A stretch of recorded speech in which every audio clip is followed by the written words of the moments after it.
ವೇದಿಕೆ ಮೇಲೆ ಹಾಸೀನರಾಗಿರುವಂಥ ಈ ಇವತ್ತಿನ ಕಾರ್ಯಕ್ರಮದ ಅಧ್ಯಕ್ಷತೆ ವಹಿಸಿರುವಂಥ ನಮ್ಮ ತುಮಕೂರಿನ KSRPಯ 12ನೇ ಪಡೆಯ ಕಮಾಂಡೆಂಟ್ ಆಗಿರೋಂಥ SP ಹಮ್ಜಾ ಹುಸೇನ್ ಸಾಹೇಬರಿಗೆ ನಾನು ಈ ಒಂದು ಕಾರ್ಯಕ್ರಮಕ್ಕೆ ಬಂದಿರೋದ್ರಿಂದ ಅವರಿಗೆ ಒಂದು ಅಭಿನಂದನೆಯನ್ನು ಸಲ್ಲಿಸ್ತೇನೆ. ವಿದ್ಯಾರ್ಥಿಗಳು, ಪೋಷಕರು, ಪೇರೆಂಟ್ಸ್ ಆ್ಯಂಡ್ ಸ್ಟೂಡೆಂಟ್ಸ್,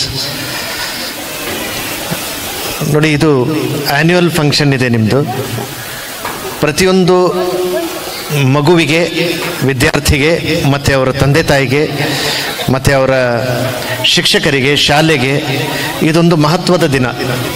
ಇಡೀ ವರ್ಷ ನೀವೇನು ಓದಿರ್ತೀರಿ, ಸ್ಪರ್ಧೆಗಳನ್ನು ಏರ್ಪಡಿಸಿರ್ತೀರಿ, ಆ ಸ್ಪರ್ಧೆಗಳಿಗೆ ಮತ್ತು ನಿಮ್ಮ ಕಲಿಕೆಗೆ ಒಂದು ಬಹುಮಾನಗಳ ಮುಖಾಂತರ ಪ್ರೋತ್ಸಾಹಿಸುವಂತಹ ಒಂದು ದಿನ.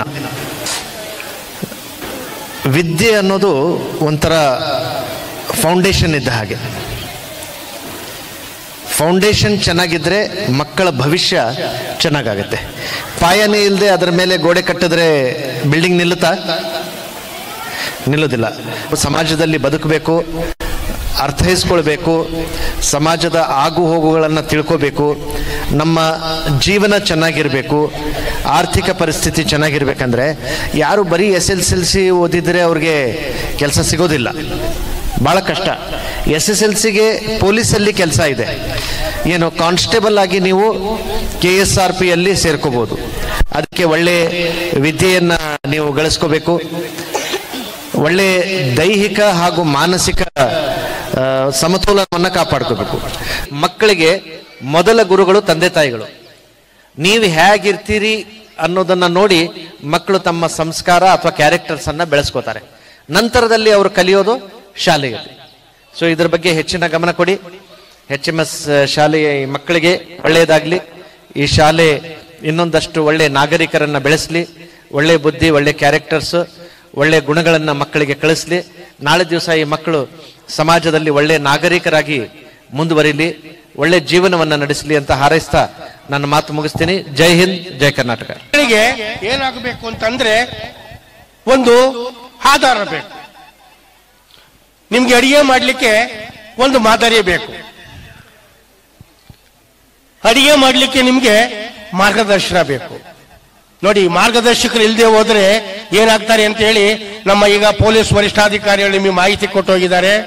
ಮೊದಲ ಶಾಲೆ ನಿಮ್ಮ ಮನೆ, ಎರಡನೇ ಶಾಲೆ ಈಗ ಏನು ನಮ್ಮ HMS ಶಾಲೆ ಅಂತ ಕಳಿಸ್ತೀರಿ, ಇದು ಎರಡನೇದು. ಮೂರನೇದು ಸಮಾಜ, ಅಂದ್ರೆ ಮಗುವಿನ ಸುತ್ತಲೂ ಇರ್ತಕ್ಕಂಥ ಒಂದು ಪ್ರದೇಶ ಮೂರನೇ ಶಾಲೆ. ಮೊದಲನೇ ಶಾಲೆಯಲ್ಲಿ ತಾಯಿ, ತಂದೆ, ಕುಟುಂಬ ಇರುತ್ತೆ. ಅವ್ರು ಏನು ಪಾಠ ಮಾಡ್ತಾರೋ, ಏನು ಕಲಿಸ್ತಾರೋ ಅದು ಮೊದಲೇ ಅಂತ. ಅಲ್ಲಿ ಕಲ್ತು ಬಂದಂತ ಮಗು ಶಾಲೆಯಲ್ಲಿ ಶಿಕ್ಷಕರ ಆಧುನಿಕ ಚಿಂತನೆಗಳೊಂದಿಗೆ ನೀವು ಹೇಳಿರ್ತಕ್ಕಂಥ ಪಾಠಗಳನ್ನ ಭಿನ್ನವಾಗಿ ಕಲೀಲಿಕ್ಕೆ ಪ್ರಯತ್ನ ಮಾಡ್ತದೆ. ನಾವು ಕಲಿಸುವಾಗ ಆ ಮಗು ಏನ್ ಮಾಡ್ತದೆ, ಕುಟುಂಬದ ವಿಚಾರಗಳು, ನಮ್ಮ ಪರಿಸರದ ವಿಚಾರಗಳನ್ನ ಇಟ್ಟು ಶಿಕ್ಷಕರು ಹೇಳ್ಕೊಟ್ಟಂತ ವಿಚಾರವನ್ನ ಮೂರನ್ನು ಸಮ್ಮಿಲನ ಮಾಡಿಕೊಂಡು ಯೋಚನೆ ಮಾಡ್ಲಿಕ್ಕೆ ಪ್ರಾರಂಭ ಮಾಡ್ತದೆ. ನಮ್ಮ ಮನೆಯವ್ರು ಹೇಳಿದ್ ಸರಿನಾ, ಟೀಚರ್ ಹೇಳಿರೋ ಸರಿನಾ, ನಮ್ಮ ಮನೆ ಪಕ್ಕದ ಹೇಳಿರೋ ಸರಿನಾ, ಯಾವುದು ಸರಿ, ಯಾವುದನ್ನ ನಾನು ಜೀವನದಲ್ಲಿ ಅಳವಡಿಸ್ಕೋಬೇಕು ಅಂತಕ್ಕಂಥ ಒಂದು ಚಿಂತನೆಯನ್ನ ಮಾಡ್ತದೆ. ಆ ಚಿಂತನೆ ಮಾಡಬೇಕು ಅಂತಂದ್ರೆ ನಾವು ಪ್ರೇರಕರಾಗಬೇಕು. ಅವರಿಗೆ ಯಾರೋ ಒಂದು ಮಾಡೆಲ್ ಅನ್ನ ಕೊಡ್ಬೇಕು. ನಾವು ಮಕ್ಕಳಿಗೆ ಯಾವುದೋ ಒಂದು ಮಾಡೆಲ್ ಕೊಡ್ಬೇಕು. ಈಗಲೇ ನಾನು ಹೇಳಿದ್ನಲ್ಲ, ಯಾರು ಫಾತಿಮಾ ಶೇಖ್ ಹೆಣ್ಣು ಮಕ್ಕಳಿಗೆ ಆಕೆಯ ಹೆಸರನ್ನ ಹೇಳಬೇಕು. ಫಾತಿಮಾ ಶೇಖ್ ಅಂತಕ್ಕಂಥವ್ರು ಶಿಕ್ಷಣ ಇಲಾಖೆಯಲ್ಲಿ ಮಕ್ಕಳಿಗೆ, ಅದರಲ್ಲೂ ಹಿಂದುಳಿದಿರ್ತಕ್ಕಂಥವ್ರು ಏನಿದ್ದಾರೆ ಆ ಮಕ್ಕಳಿಗೆ ಶಿಕ್ಷಣವನ್ನು ಕೊಡಬೇಕು ಅಂತ ಸ್ವತಂತ್ರ ಬರೋಕ್ಕಿಂತ ಮುಂಚೆನೆ ಇಂಗ್ಲಿಷ್ ಆಡೋ ಕಾಲದಲ್ಲಿ ಪ್ರಯತ್ನ ಪಟ್ಟಿದ್ದಾರೆ ಅಂತ ಹೋರಾಟ ಮಾಡ್ಯಾರೆ. ಅಂದ್ರೆ ಅವರು ಇವತ್ತಿರ್ತಕ್ಕಂಥ ನಮ್ಮ ಹೆಣ್ಣು ಮಕ್ಕಳಿಗೆ ಸ್ಫೂರ್ತಿ ಆಗಬೇಕು. ಮಕ್ಕಳೇ, ಇವತ್ತು ನಮ್ಮ ಶಾಲೆಯಲ್ಲಿ ಯುನಿಕ್ ಡೇ .3 ಅಂದರೆ ನಾನು 3 ವರ್ಷದಿಂದ ಇಲ್ಲಿ ವರ್ಕ್ ಮಾಡ್ತಾ ಇದ್ದೀನಿ. ಸೊ ಯುನಿಕ್ ಡೇ ಅಂತ ಶುರು ಮಾಡಿದ್ದೀವಿ, 3rd ಇಯರ್ ಇದು. ಇವತ್ತು ತುಂಬ ಚೆನ್ನಾಗಿ ಎಲ್ಲ ಪ್ರೋಗ್ರಾಮ್ಸ್ ಸಹ ಬಂತು. ನಮ್ಮ ಪ್ರೋಗ್ರಾಮ್ಗೆ ನಾವು BO ಸರ್ಗೆ ಕರೆದಿದ್ವಿ. ಕೆಲವೊಂದು ಕಾರಣಾಂತರದಿಂದ ಅವ್ರು ಇವತ್ತು ಬಂದಿರಲಿಲ್ಲ, ಆದರೂ ನಮಗೆ ವಿಷಸ್ ಹೇಳಿದರು. ಹಾಗೆ ಶಫಿ ಅಹಮದ್ ಸರ್ ಅವ್ರು ಸ್ವಲ್ಪ ಆರೋಗ್ಯ ಚೆನ್ನಾಗಿಲ್ಲದ ಕಾರಣ ಅವರು ಸಹ ಬಂದಿರಲಿಲ್ಲ, ಬಟ್ ಅವರು ಸಹ ನಮಗೆ ವೆಲ್ ವಿಷಸ್ ತಿಳಿಸಿದ್ರು. ಅದಲ್ಲದೆ ನಮ್ಮ ತುಮಕೂರಿಗೆ ಕೀರ್ತಿ ಅನ್ನೋ ರೀತಿಯಲ್ಲಿ ಹಮ್ಜಾ ಹುಸೇನ್ ಸರ್ ಅವ್ರಿಗೆ ನಿನ್ನೆ ತಾನೇ ರಾಷ್ಟ್ರಪತಿ ಕಡೆಯಿಂದ ಸನ್ಮಾನ ಸಿಕ್ಕಿದೆ, ಅವ್ರಿಗೆ ಮೆಡಲ್ ಸಿಕ್ಕಿದೆ.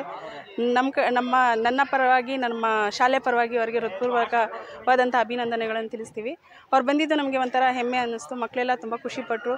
ಅವ್ರ ಮಕ್ಕಳಿಗೆ ತುಂಬ ಚೆನ್ನಾಗಿ ಹೇಗೆ ಕಲಿಕೆ ಅನ್ನೋದು ಏನು ಮಾಡಬೇಕು, ನಮ್ಮಲ್ಲಿ ಹಿಂದೆ ಉಳಿತಾ ಇರುವಂಥ ವಿದ್ಯಾರ್ಥಿಗಳಿಗೆ ಅವರು ಸ್ವಲ್ಪ ಒಲವು ಕೊಟ್ಟರು, ಯಾವ ರೀತಿ ನೀವು ಮುಂದೆ ಬರಬಹುದು ಅನ್ನೋ ರೀತಿಯಲ್ಲಿ.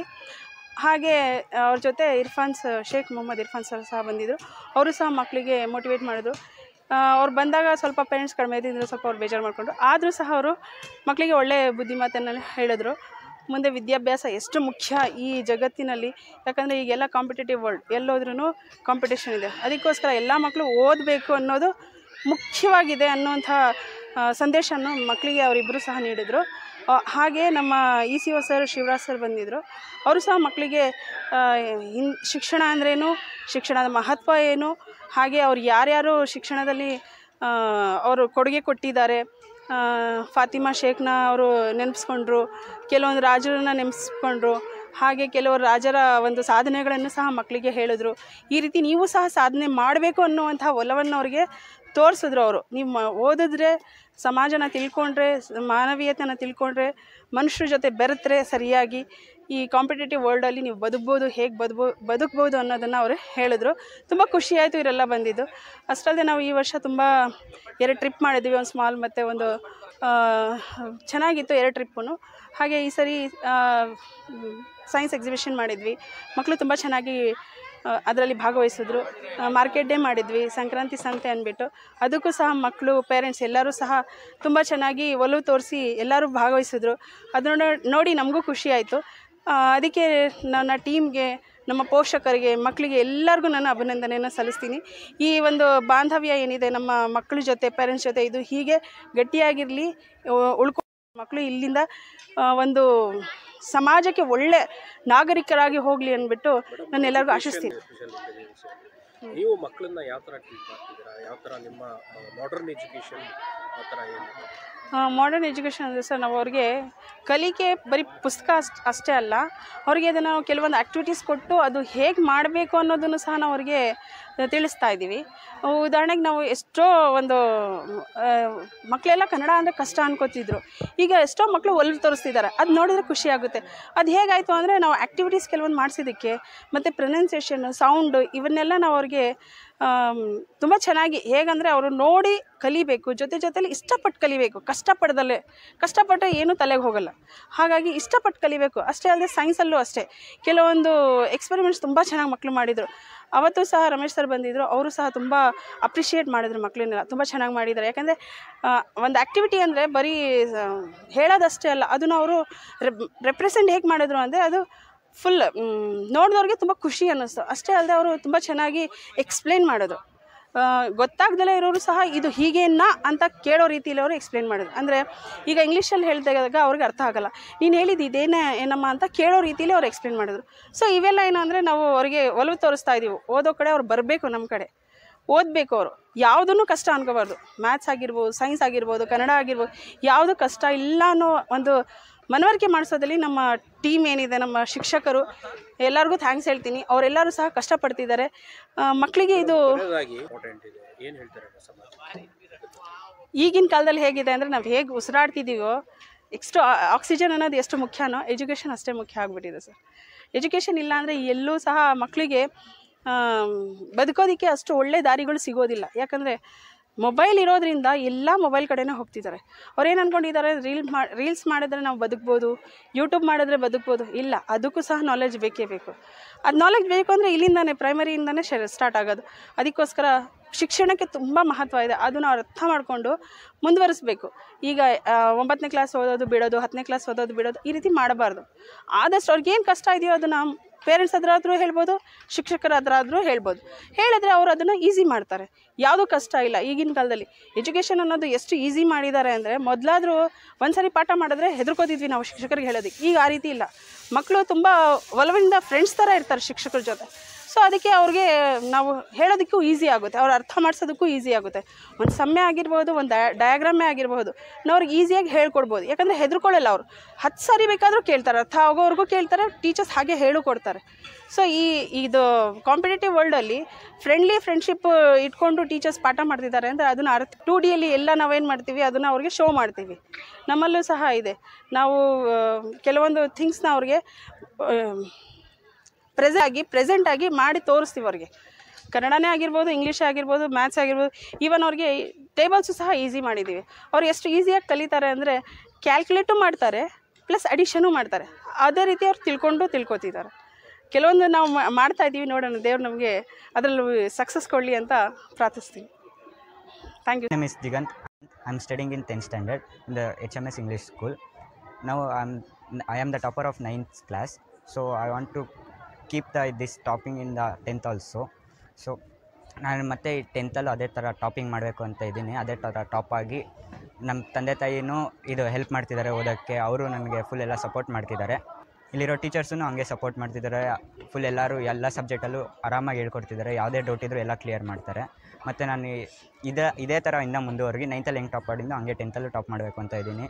ಮತ್ತು ಚೆನ್ನಾಗಿ ಓದಿ ಇಂಜಿನಿಯರಿಂಗ್ ಮಾಡಬೇಕು ಅಂತ ಇದ್ದೀನಿ. ಇಂಜಿನಿಯರ್ ಮಾಡಿ ಒಂದು ದೊಡ್ಡ ಪ್ರಾಜೆಕ್ಟಿಂದ ಏನಾದ್ರು ದೊಡ್ಡ ಪ್ರಾಜೆಕ್ಟ್ ಸಕ್ಸಸ್ ಮಾಡಿ ಅದರಿಂದ ಏನಾದ್ರು ದೇಶಕ್ಕೋಸ್ಕರ ಏನಾದ್ರು ಮಾಡಬೇಕು ಅಂತ ಇದ್ದೀನಿ. ಮತ್ತು ಇಲ್ಲಿ ಫುಲ್ ಎಲ್ಲ ಫೆಸಿಲಿಟೀಸ್ ಚೆನ್ನಾಗಿದೆ. I am student of HMS English School. Last year I am studying SSLC and my score is 75%. The schools have good facilities, good teachers, and mostly the headmistress Jabin Fatima ma'am is mostly kindfully, inspiration and lovely ma'am. Every teacher is comfortable to teach. Bus facilities have in school, good classrooms, good friends, and everything is good. Teacher is our Myself Tayyaba R. I studied SSLC last year in HMS English School. The school was wonderful. The school life journey was very interesting, and my teachers, they support us very well, especially the headmistress Reshma ma'am. Everyone, they teach us life lessons. I would like to thank one and all my teachers. Thank you very much for guiding everything. We are here because of you. Love you. And I want to become a doctor. I took PCMB in first PU, and inshallah I'll crack NEET and join to MBBS.